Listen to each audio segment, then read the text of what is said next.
The great John Lennon once said, "Tomorrow never knows." And truly, we don't know how this season is going to go for the Purdue Boilermakers. But on today's Behind the Rails, I'm going to try and predict what happens this season. Welcome into the podcast. I'm your host, Brice Vance. Thank you so much for tuning into another edition of Behind the Rails of Purdue Football on the Believe Network. If you're not already, make sure you are subscribed. Make sure you are following the show wherever you listen to podcasts. If you are listening to the show on Spotify, hit the follow button. If you're listening to the show on Apple, hit the follow button. And then also scroll down, give us a rating, hopefully 5 stars. If not, I'll take 4 stars. I never thought of myself as a 5-star recruit. I'm not even a 4-star, but I'll take it. I'll take it. And then if you haven't checked out the show on YouTube, I want you to go ahead and do that. Um, New kind of setup. The setup here in the home studio here is ever evolving as we get closer to the season. We're improving things. Hopefully, the quality of the picture is better than what it was past. As we've upgraded the camera, we've upgraded the microphone. We've got the screen behind me rolling through graphics and social medias. Hopefully, you can read those. Those are a little tiny. I might make them bigger so you guys can actually maybe read those for those that have some issues with the eyes, kind of like my wife, who has a pretty heavy prescription. She won't listen to this, so don't worry. Yeah, if it gets back to her, because I know it won't. So with this screen behind me, I want to kind of announce, I've kind of teased what I want to do with this going forward.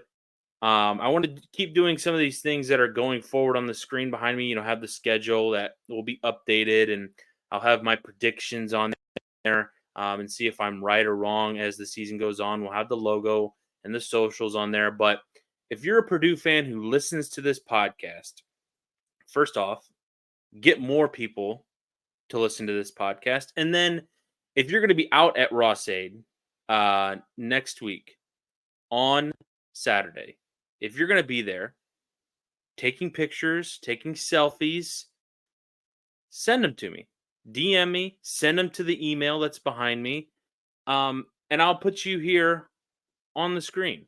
I'm going to pick, 3 to 5 people depending on how good the quality of the pictures are. I don't want to put a ton on here, and who knows, we might get 0. But even if you're sitting at home watching your couch, show me your setup for the Purdue game. I'm going to have 2 TVs going on Saturday. I'm going to have, I might actually take this TV downstairs and put another game on because I'm going to be locked into the Purdue game at noon on the Big Ten Network.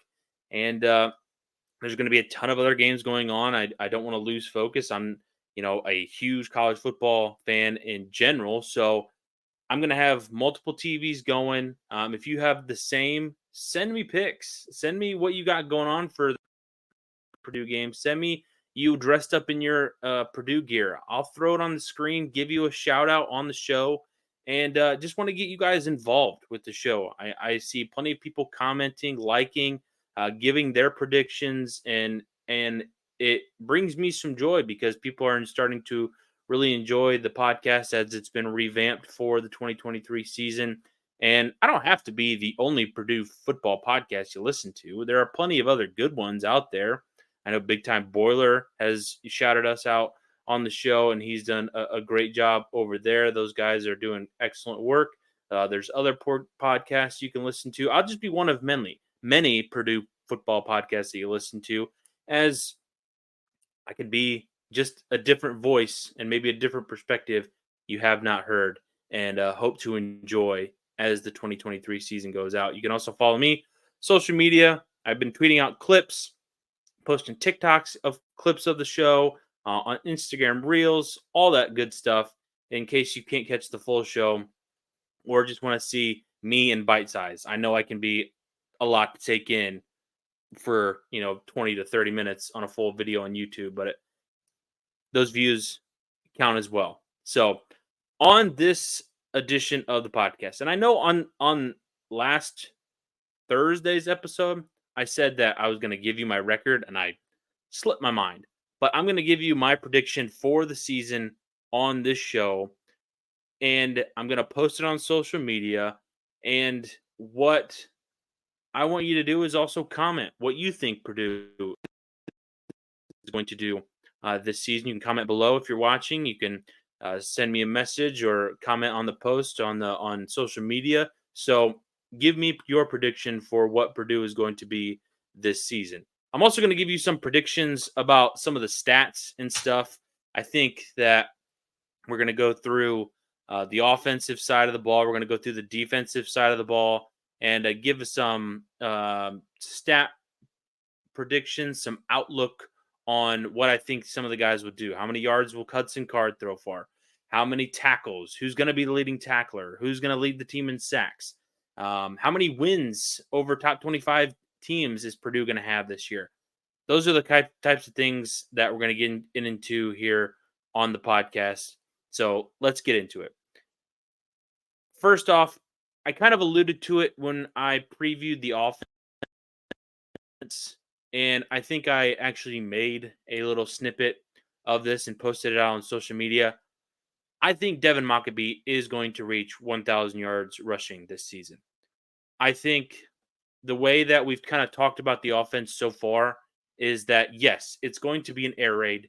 Yes, Graham Harrell is going to be the man in charge of this offense. But when you look at the way that he kind of has run the air raid and how he's incorporated the run game, I think that Mockabee is going to reach 1,000 yards rushing because I think this offense is going to be more balanced. I think there's going to be a lot of passing, but I think how can you ignore a weapon like Devin Mockabee and not use him to his full capability? And I believe that he is a 1,000-yard rusher. He was almost that last year. I'll even say he gets to 1,200 yards rushing. I think that he can have that type of special of a season just because also involved, you don't really know what the wideout situation, how those guys are going to progress. I think they're going to be fine. I think they're going to be good. But I think maybe even early on here, as Hudson Card kind of gets that mojo, gets that connection with these receivers in game, not just in a practice setting. I think they lean on Devin Mockabee maybe just a little bit more here early on, and that produces hopefully some big numbers. Because you have to remember, in some of the games last year, he was held in check. In some of the bigger games, I think in the Michigan game, he was held in check. And I think that in other games, he was held underneath 100 yards by a significant margin. And he really didn't get going until after the first game of the year last year. So I think it's definitely in the cards for him to have over 1,000 yards, potentially 1,200 yards this season.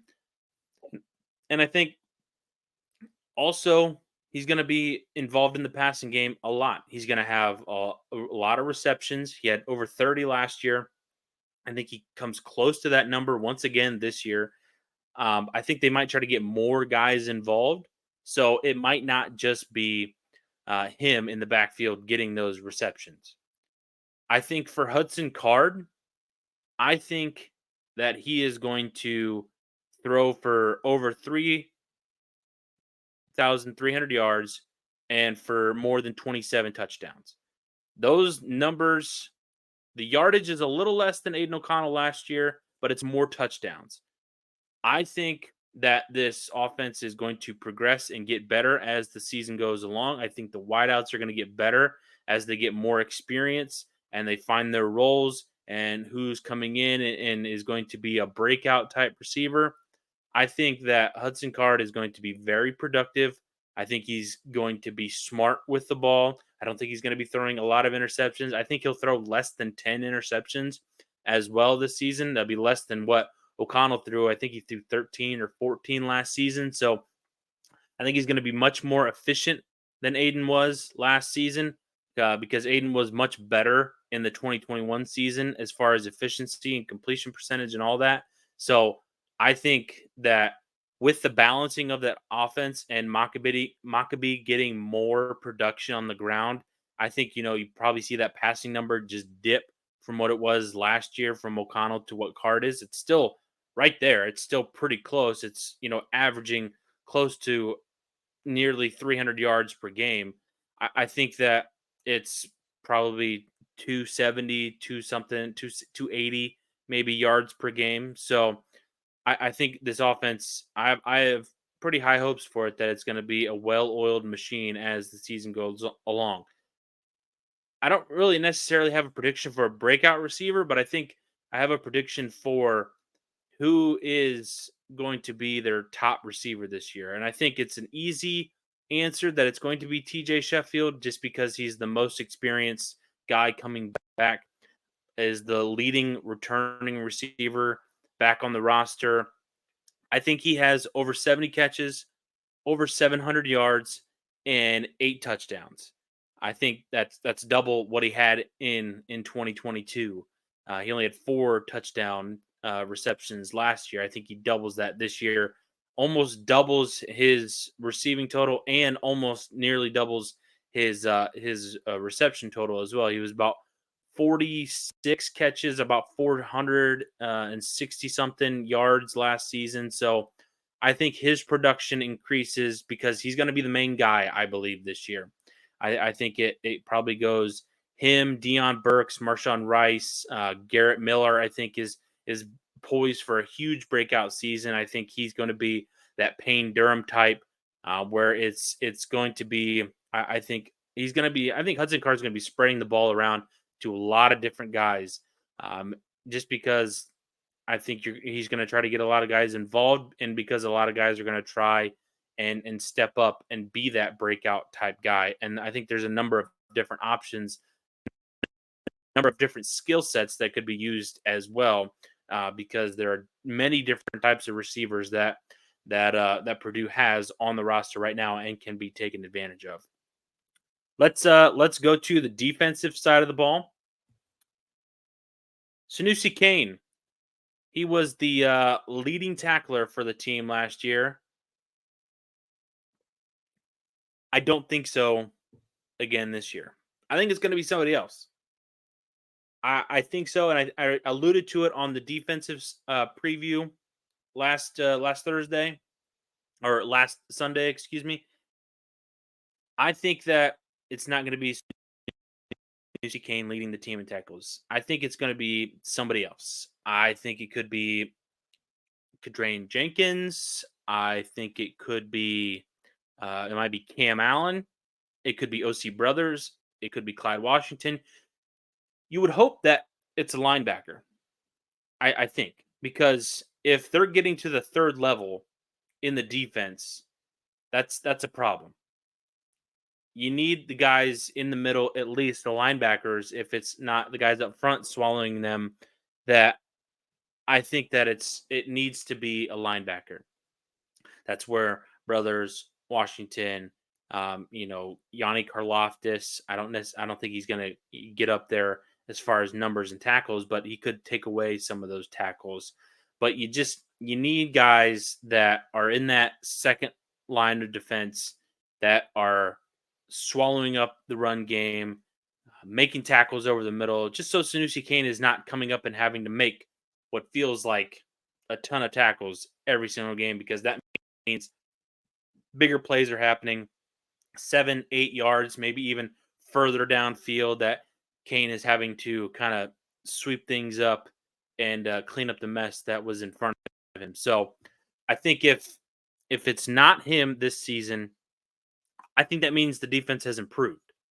I think that, having somebody else be that impact guy and stopping the rushing attack and making stops over the middle and on the edges, having different guys do that and not just having Kane, I think it's definitely an improvement for the defense for this upcoming season. I do think that the defense will improve. I don't think they'll be worse than 84th in scoring defense. I think they make that improvement. Like I said, I think they make that jump up into the 50s or the 60s as far as scoring defense. I think that has to do with the type of quarterbacks they're going to play. I think the type of offenses they're going to play this year. I think the improvements that they made in the transfer portal. I think all of those things kind of get wrapped into one thing, that it's not just one particular thing that is the reason why this defense is improved. I think it's a combination of a lot of different things.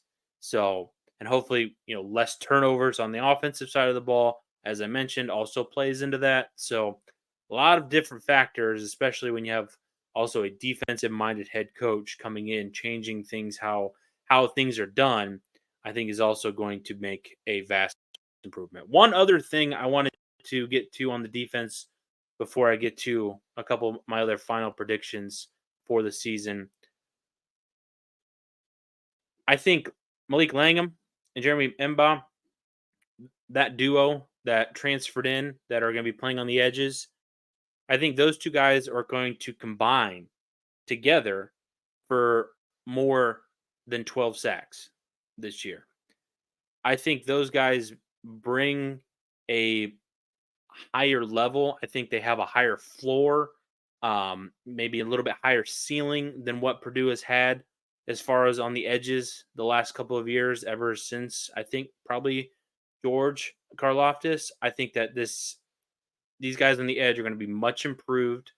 I think, as we talked about on the defensive preview, that maybe on the edges are your question marks at outside linebacker, edge rusher, defensive end, and on the corners. But I think these guys coming in, I think they're going to make a difference. I really do. And I think they're going to get after the quarterback. I think they're going to get in the backfield, have a ton of tackles for loss, a bunch of sacks. And I think that's another factor that makes this defense a whole lot better and a lot more improved than what it was last year. One final prediction as a team before I give my season record prediction. I think Purdue beats two teams this year, two of them that are ranked in the top 25. Now, whether that's Illinois, Iowa, Minnesota, or Wisconsin, I think it's the combination of one of those, and they're probably going to be ranked at the time. I believe in the AP poll, Iowa is 25th, and Wisconsin, I think, is in the teens somewhere. I don't think they're going to get Michigan or Ohio State.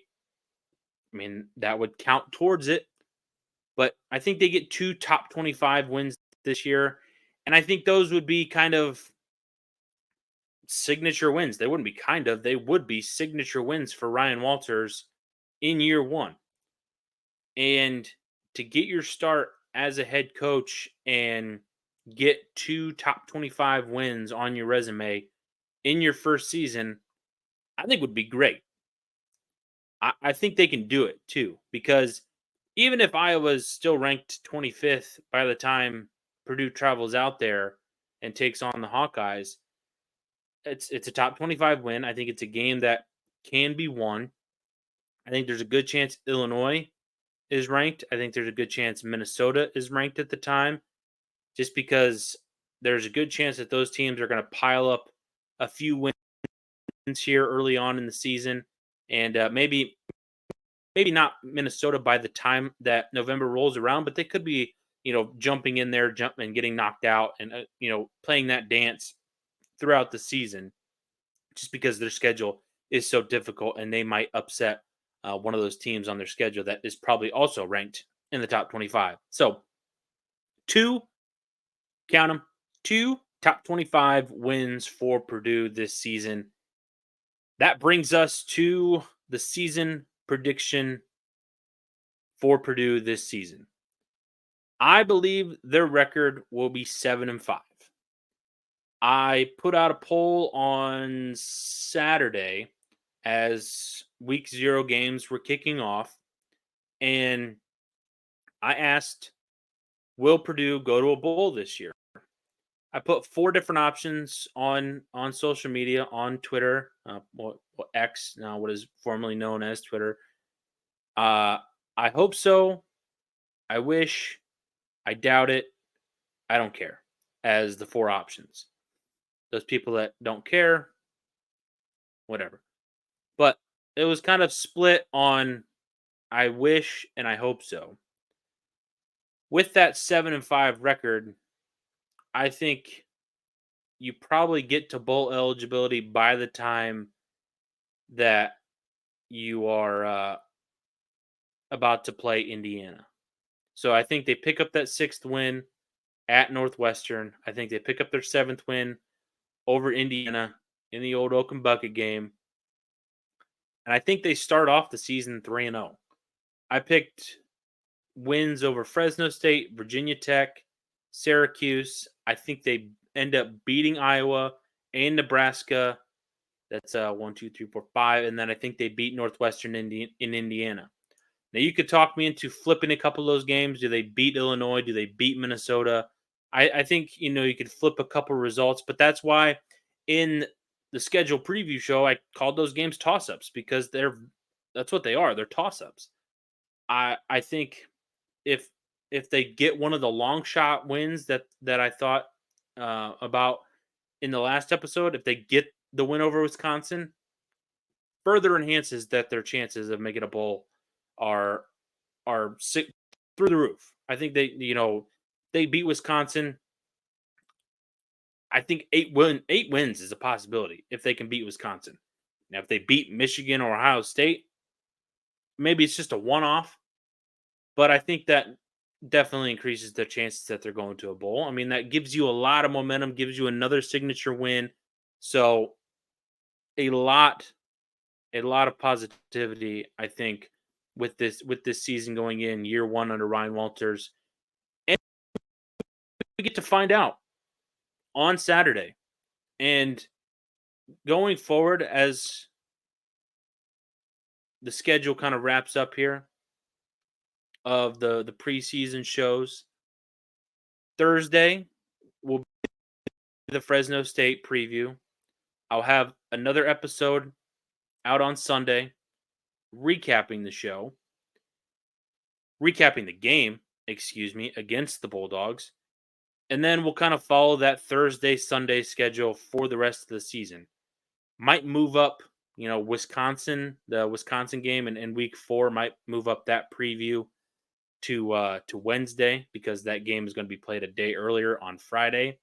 So Sundays and Thursday, that is the plan moving forward to have those out. So that's why you need to be subscribed. That's why you need to have that notification setting turned on so that when you get an alert on your phone and on your device that, hey, there is another Behind the Rails to listen to. Thank you so much for listening to this episode of Behind the Rails on the Believe Network. It's almost here, folks. This Saturday, Purdue kicks off in a beautiful, new, renovated Ross-Ade Stadium. And I think it should be a fantastic game. I hope to preview what should be a fantastic game coming up this Thursday. And until then, I've been your host, Brice Vance. I'll see you next time.